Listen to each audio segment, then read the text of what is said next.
They told you Africa was tribal, poor, backward. They told you Africa had no real history before colonialism. But what they didn't tell you is that long before European ships reached African shores, powerful kingdoms were already thriving, building cities, trading across continents, and leading armies. But what if I told you before colonialism, Africa had kingdoms richer than Europe, cities built of stone, and libraries older than Oxford? Let's rewind time before colonizers, before the scramble. If this is new to you, hit follow, like, and share, because it's time to rewrite the narrative. Here are 5 African kingdoms that prove they lied to you about history. First, the Kingdom of Kush. Located in what is now Sudan, Kush rose after the fall of ancient Egypt and went on to become a dominant force in Northeast Africa. Its rulers once controlled Egypt itself, forming the famous 25th dynasty of pharaohs. Kushites built over 200 pyramids more than Egypt, especially in the city of Meroe. They developed their own written script, known as Meroitic, and had powerful female monarchs called Kandakes, who commanded armies and held absolute authority. Kush thrived for centuries, trading gold, ivory, and iron along the Nile and into the Mediterranean. It finally declined around 350 CE after an invasion from the Aksumite Empire. Second is the Empire of Mali. Located in West Africa, Mali rose in the 13th century and became one of the richest empires in history. Its most famous ruler, Mansa Musa, was so wealthy that his 1324 pilgrimage to Mecca caused a temporary economic collapse in parts of North Africa due to gold oversupply. Mali was not just about wealth. Its cities, especially Timbuktu, became global centers of learning and scholarship.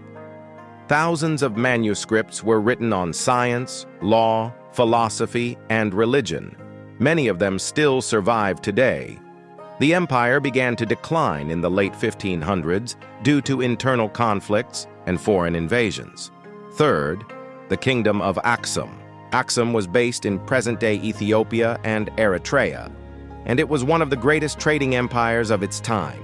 The Kingdom of Aksum stood as a powerful empire from the 1st century to nearly 1000 AD. It traded with Rome, Persia, and India, minted its own coins, and adopted Christianity in the 4th century, long before most of Europe.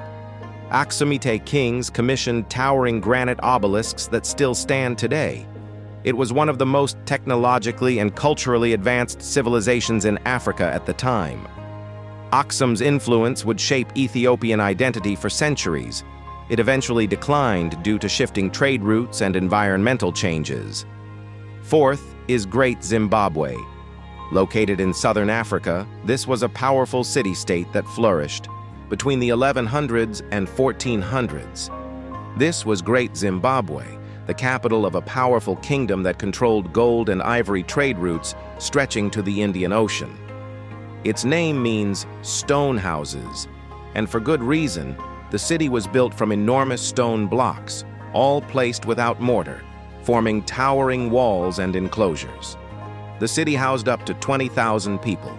It was a center for gold and ivory trade, and artifacts found there show contact with China, India, and the Islamic world. For years, European colonizers tried to deny Africans had built it.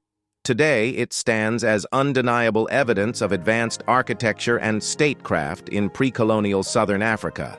Fifth, the Kingdom of Ghana.